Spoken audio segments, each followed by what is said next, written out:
E vamos agora com mais entrevistas. Vamos falar exatamente sobre esse tema, sobre a declaração do imposto de renda. A Receita Federal anunciou na última quarta-feira as regras para a declaração do imposto de renda deste ano, com base em 2020. As declarações podem ser entregues já a partir da próxima segunda-feira, 1º de março. Sobre esse assunto, nós vamos conversar com Richard Domingos, contador e diretor executivo de uma consultoria contábil. Bom dia, Richard. Seja bem-vindo ao Jornal da Rede Alesp. Bom dia, Fábio. Bom dia, Belissa, a todos os ouvintes da Alesp. Richard, quais são as novidades para a declaração desse ano? Nossa, são inúmeras novidades, né? A Receita Federal esse ano caprichou bastante na relação de itens que foi aprimorado para fazer a declaração de imposto de renda. Mas, sem dúvida nenhuma, a grande novidade da declaração desse ano foi a inclusão de uma série de contribuintes na obrigatoriedade de entregar a declaração de imposto de renda, mais precisamente aqueles contribuintes que receberam o auxílio emergencial e tiveram rendimentos tributáveis acima de R$ 22.800, terão que entregar a declaração de imposto de renda. Essa foi a grande novidade, e ainda tem uma série de debates deste item referente a a questão justamente referente à tributação desses rendimentos do auxílio emergencial, né, que a Receita ainda não deu um posicionamento para os contribuintes ainda. Richard, vamos devagar aí, que quando você fala que a Receita caprichou, a gente já fica preocupado aí com esse capricho da Receita, viu? Vamos falar aqui, para entender, para ficar bem claro, quem deve realmente declarar imposto de renda em 2021 e quem não precisa declarar imposto de renda esse ano. Explica isso de uma forma didática para que não reste nenhuma dúvida para o nosso espectador em casa, Richard, por gentileza. Então, vamos lá. São 8 hipóteses que fazem com que um contribuinte esteja obrigado a entregar a declaração de imposto de renda agora em 2021. A primeira delas é o contribuinte que teve rendimentos tributáveis, aqueles rendimentos provenientes de salários, prolabores, rendimentos de aluguéis, pensões alimentícias, né, no valor acima de R$ 28.559. Essa é a primeira classe, isso não mudou. Nos últimos anos, a tabela progressiva continua sem a correção, então todos os contribuintes que tiveram esses rendimentos tributáveis acima de R$ 28.559 estarão obrigados a entregar a declaração de imposto de renda agora, a partir do dia 1º. O segundo ponto das 8 hipóteses, que também não menos importante, é que os contribuintes que tiveram rendimentos isentos e não tributáveis acima de R$ 40 mil. Que tipo de rendimentos são esses? Por exemplo, o resgate do fundo de garantia, receber uma doação, né, o rendimento da poupança, letras de créditos incentivadas, debêntures incentivadas, esse rendimento ele é isento. O contribuinte que teve um rendimento acima de R$ 40 mil no ano também estará obrigado a entregar sua declaração. Teve os casos dos contribuintes que têm patrimônio acima de R$ 300 mil na data de 31 de dezembro de 2020. Então, pessoa física tem um imóvel, tem veículos, somou R$ 300 mil desses imóveis a preço de custo de aquisição, ele estará obrigado a prestar as informações para a Receita Federal. Um ponto que vai fazer com que muita gente que nunca declarou vai ter que declarar é a questão de quem operou com bolsa de valores, né? Com a redução da taxa de juros, muita gente recorreu à bolsa de valores no ano passado para tentar aumentar seus rendimentos. Então, quem operou em bolsa de valores, teve ganho ou não, mas operou em bolsa de valores, estará obrigado a entregar a sua declaração de imposto de renda agora. E o fato, que é o item novo, né, que não existia até o ano passado, é o contribuinte, por exemplo, que se beneficiou do auxílio emergencial, né, o auxílio emergencial, só para relembrar os nossos ouvintes, o auxílio emergencial é aquele valor que foi pago, aquelas parcelas de R$600 ou R$1.200 para mãe ou a família que tinha só mãe solteira ou pai solteiro, durante o período de abril até dezembro, né? Então, quem teve esse rendimento o ano passado juntamente com os rendimentos acima de R$ 22.847 tributáveis, estará obrigado a entregar a declaração. É um pouco complicado, mas eu vou tentar explicar de uma forma um pouco mais simples. Então, o contribuinte que recebeu no ano mais do que R$ 22.847 de rendimentos tributáveis e se beneficiou do auxílio emergencial, terá que entregar a declaração de imposto de renda esse ano. E detalhe, quando ele se enquadra nessa hipótese, ele vai ter que devolver o auxílio emergencial para a União, né? Porque faz parte das regras do auxílio emergencial que a pessoa física não pudesse ter esse tipo de rendimento acumulado acima de R$ 22.847 para ter o benefício dado pelo governo no ano passado. Então, essas são as principais regras aí para quem está obrigado a entregar a declaração. Uau, bastante coisa mesmo. E importante essa última parte que você destacou, porque muita gente tentou aí ser mais esperto do que o governo e usar, né, Fábio, ali o auxílio emergencial sem ter o direito. Jeitinho, né? Brasileiro, né? Exatamente. Quem pode ser dependente do imposto de renda, essa parte teve alguma alteração ou não? Então, Melissa, não. As regras de dependência continuam as mesmas, né? São os filhos de até 24 anos cursando faculdades, ou filhos ranteados, né? Pais, avós, bisavós com rendimentos abaixo de 22 mil, de 22.847 reais. É tantos números que a gente até acaba se complicando um pouco, mas filhos, eu já disse, pais, avós, bisavós, companheiro com quem tenha união estável há mais de 5 anos ou tenha já filhos em conjuntos. Então, as regras são as mesmas, não mudaram nada, tá? Só uma questão, eu queria até voltar um pouco na questão do auxílio emergencial. A regra do auxílio emergencial, ela tinha uma regra que isso pode ter mudado pode ter tido alguns fatores que faz com que essa pessoa tenha recebido esse auxílio emergencial durante o ano, e porque ele poderia estar desempregado no começo do ano, ele recebeu o auxílio emergencial, mas como o mercado voltou a operar a partir de agosto, setembro, essa pessoa pode ter voltado para o mercado de trabalho e ter, durante o ano, aumentado a sua renda. Uhum. E faz parte da regra ele ter que devolver isso, né? Então, é aí que entra a questão da Receita Federal. A Receita Federal ela vai monitorar, ela vai cruzar as informações do rendimento que ela está obrigado, que ela recebeu, com aquilo que ela recebeu do Ministério da Cidadania. Então, a Receita Federal vai informar, inclusive, o contribuinte, quando for entregue a declaração, que ele deve devolver esse valor para a União, né? E ainda assim vai ajudar ele a devolver emitindo uma guia DARF quando ele entregar essa declaração de imposto de renda, tá? Então, só para complementar aquela parte, para não dizer que todo mundo que entrou que pediu o auxílio emergencial pode ter utilizado de má fé. Não, ele pode ter entrado naquela condição e ele se enquadrava na condição de receber, só que ele foi empregado no final do ano ou recebeu rendimentos tributáveis no final do ano, que fez com que ele tivesse que devolver, né, esse auxílio, e não fez até então, mas agora a Receita Federal vai cobrar a conta. Perfeito esclarecimento, importantíssimo, inclusive. Agora, no caso do auxílio emergencial, ele resolver que ele não vai fazer essa declaração, justamente com receio aí de ter que devolver esses valores, quais são as implicações que pode eventualmente ter essa pessoa que preferir não fazer a declaração à Receita Federal? Belíssima pergunta.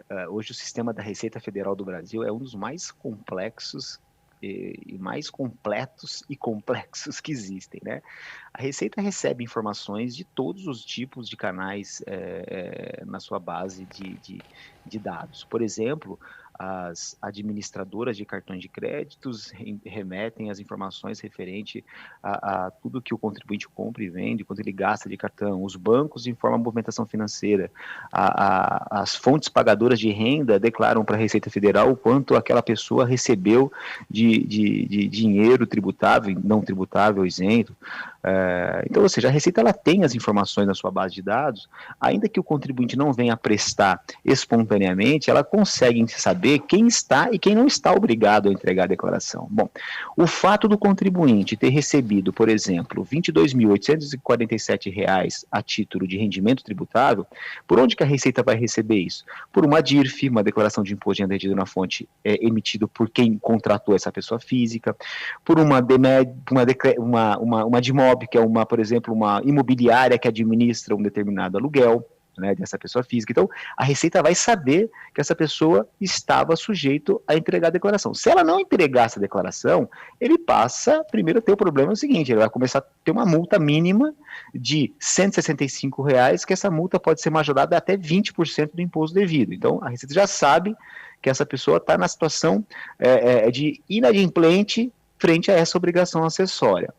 Essa pessoa, a partir do momento que ela tem um problema no sistema da Receita, já não consegue emitir certidões negativas, já não vai conseguir, por exemplo, emitir passaporte, participar de concurso público, eventualmente até de ter financiamentos públicos mais acessíveis para ela. Então, o pior dos casos aí é fingir que que a Receita não vai ter essa informação.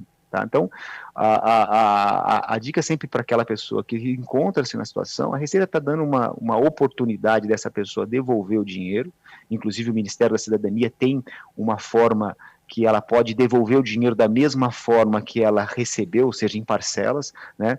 E a ideia é prestar essa conta. O auxílio ele utilizou para quem precisava. Existia uma regra para ser utilizada. Se essa regra, essa pessoa não se enquadrava nessa regra, nada mais justo ela devolver para os cofres da União para ajudar outras pessoas que precisam. Uhum. Ô Richard, agora há pouco você até brincou que são tantos os números que até vocês se confundem. E realmente, se você é especialista e se confunde, imagine nós aqui. E você das pessoas que são obrigadas a declarar o imposto de renda, você citou pessoas que têm, acho que, imóvel acima de R$300 mil, alguma coisa assim. Bens e direitos. Bens. Porque o que eu quero entender é o seguinte, porque deve ser uma dúvida também da pessoa que está em casa muitas vezes. Aqui em São Paulo, por exemplo, capital paulista, qualquer imóvel que você compra são imóveis que estão ali acima de R$300 mil. Ou seja, a pessoa comprou um imóvel, um bem, né, que passa a ser dela a partir daquele momento, que vale acima de R$300 mil. Mas ela comprou aquilo parcelado a perder de vista, ela só pagou 10 mil. Ainda assim, a partir do momento que ela efetuou a compra, ela tem que declarar no imposto de renda? Não. Vamos lá. O caso de bens e direitos, né, a pessoa física ela está obrigada a entregar na sua declaração de imposto de renda quando ela tem a soma de bens e direitos a valor de custo. Ou seja, o que é valor de custo de um bem? O quanto ela pagou. No caso, por exemplo, se ela fez um financiamento de um imóvel de R$300 mil, mas ela pagou 10 parcelas de 1.000, né? O bem para ela vale 10 mil. Apesar do valor de mercado do bem ser R$300 mil, para ela, a pessoa física, vale o quanto ela pagou. E essa regra vale para todos os outros bens. Se ela comprou um veículo financiado, se ela comprou, por exemplo, está pagando um financiamento de um imóvel, um financiamento de um barco, de uma moto, seja qual for o tipo de financiamento, o valor do bem ele será construído para a pessoa física à medida que ele vai pagando as parcelas, tá? Então, a pessoa física tem uma característica chamada regime de caixa, né? Para a pessoa física só é rendimento quando ela recebe e só é pagamento, despesa quando ela paga, né? Ou só é ativo quando ela vai desembolsando o dinheiro para o ativo. Então, ela vai construir o valor do seu patrimônio à medida que ela vai pagando esse bem. Então, o que a pessoa tem que saber é o quanto que o meu patrimônio em 31 de dezembro, que eu paguei até 31 de dezembro de 2020, quanto ele vale, quanto que eu já gastei para construir aquele patrimônio. Se essa soma for superior a R$300 mil, a soma total dos seus bens aí entre veículos, moto, casa, apartamento, cotas de empresa, aplicações financeiras, conta bancária, fundo de BGBL, todos os bens de direito somarem mais do que 300 mil, ela estará incluída lá no rol das pessoas físicas que são obrigadas a entregar a declaração de imposto de renda. Richard, uma coisa que as pessoas sempre falam demonstra o medo de cair na malha fina. O que é a malha fina e como que a pessoa pode evitar cair na malha fina? Olha, a malha fina, o próprio nome já diz, ela é uma malha de sistemas, né? É uma malha de sistemas que a Receita Federal a possui, e essa malha de sistemas faz cruzamento de dados. A malha fina não é uma fiscalização, né? Longe disso, ela é apenas uma pequena peneira que ela cruza informações emitidas pelo contribuinte, ou seja, a pessoa física faz uma informação através de uma declaração, que é a declaração de imposto de renda, e a pessoa jurídica ou as outras pessoas físicas também informam quanto foi a relação com aquele contribuinte. Então, por exemplo, uma empresa, quando paga um salário durante o ano, no final do ano ela entrega uma declaração para a Receita Federal chamada DIRF, né? Lá vai a informação de tudo quanto, todos os rendimentos que essa pessoa teve, se ela teve assistência médica, se ela não teve, se ela teve dedução, se ela pagou INSS, se ela não pagou. Então a Receita tem essa informação por parte da empresa que essa pessoa física trabalhou. Essa pessoa física, né, essa mesma pessoa física tem um cartão de crédito, né, tem um cartão de crédito que gasta despesas. Então, a administradora do cartão de crédito entrega uma declaração chamada DECRED. Se ela vai num médico, né, ou num hospital, ou paga um plano de saúde, essas empresas voltadas ao sistema de saúde entregam uma declaração para a Receita chamada DEMED. Né? Então, a Receita recebe informações de vários tipos de fontes pagadoras e receptoras de rendimentos. O que ela faz? Quando ela recebe essas informações, ela espera até o mês de março, até abril, porque a pessoa física vai entregar para a Receita Federal a sua declaração de imposto de renda.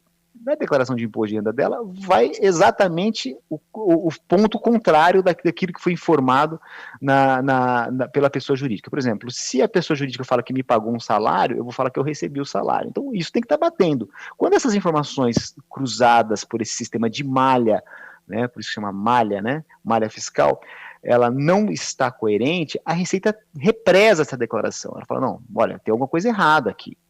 Ela não só represa, como avisa o contribuinte. O contribuinte pode acompanhar isso através do sistema do ECAC, que é o do ambiente virtual, que é o atendimento virtual da Receita Federal, que qualquer pessoa física, o contribuinte pode acessar esse ambiente e acompanhar o porquê que a sua declaração está na malha. De repente eu tive um trabalho ano passado, eu trabalhei em 2 empregos, fiquei 10 dias em janeiro de 2020 no primeiro emprego, depois arrumei um outro e esqueci que eu trabalhei até dia 10 de janeiro nesse emprego. E não pedi um informe de rendimento e não lancei. O fato de não ter lançado, eu não lançar, e a pessoa jurídica que eu trabalhei lançar, vai fazer que a minha declaração esteja retida na malha. Bom, a partir do momento que eu tenho essa ciência, a Receita me informa, eu posso fazer o quê? Eu posso ir no sistema da Receita, analisar o porquê que a minha declaração está retida, ela vai falar, olha, faltou uma fonte de renda, tal, e eu, como contribuinte, posso fazer uma declaração retificadora, incluindo aquela fonte de renda que eu tinha deixado de lançar inicialmente na minha declaração de imposto de renda. E falando sobre isso é uma das novidades que a Receita Federal tem implementado, né? Ela tem agora uma função, o gov.br, que é um sistema que a Receita está desenvolvendo de forma gratuita para todos os cidadãos brasileiros, que ele pode fazer um cadastro de dupla checagem de segurança, e esse cadastro vai permitir com que qualquer pessoa física tenha acesso ao ambiente virtual da Receita Federal, e lá ele consegue, por exemplo, fazer a sua declaração, chamada declaração pré-preenchida. Essa declaração já vai vir com as informações que todas as outras fontes já declararam, ou seja, vai eliminar muito essa questão de esquecer, não ter um documento, de ter que correr atrás de uma fonte de renda, por exemplo, que de repente uma empresa que fechou, enfim, ela vai conseguir nesse ambiente virtual todas essas informações. Isso é uma das novidades esse ano para a Receita Federal, que ela está implementando a partir de 25 de março de 2021, que é a declaração pré-preenchida disponível nesse ambiente gov.br para todo cidadão sem custo. Né? Isso vai facilitar a vida do contribuinte e também vai diminuir também o número de pessoas físicas que ficam retidas em malha, justamente por problema de cruzamento de informações. Richard, esse ano começa agora dia 1º de março, né, essas declarações, e o período vai até o dia 30 de abril. Aí eu gostaria de matar uma curiosidade com você. Sempre quando a gente vê ele se aproximando da data final, a gente vê que às vezes as pessoas procuram vocês profissionais da área na última hora. E algumas pessoas, sabe-se lá por quais motivos, acabam até perdendo a data final. Se você perde a data final, é muito burocrático para você conseguir adequar a situação com o imposto de renda ali logo depois da data? Assim, não é burocrático, é caro, é desnecessário, né? É como você passar no farol vermelho porque você quis passar, você vai pagar uma multa de bobeira, né? Então, o brasileiro tem essa mania mesmo, foi constatado, ano passado, por exemplo, a Receita Federal prorrogou a declaração por causa da pandemia de abril para junho, 30 de junho, e mesmo assim a maioria das pessoas não deixaram para os últimos dias de entregar a declaração de imposto de renda. Eu acho um erro, acho um equívoco, já que você tem que prestar conta já que faz parte da ser cidadão e da cidadania prestar conta para o governo, que se faça logo, né?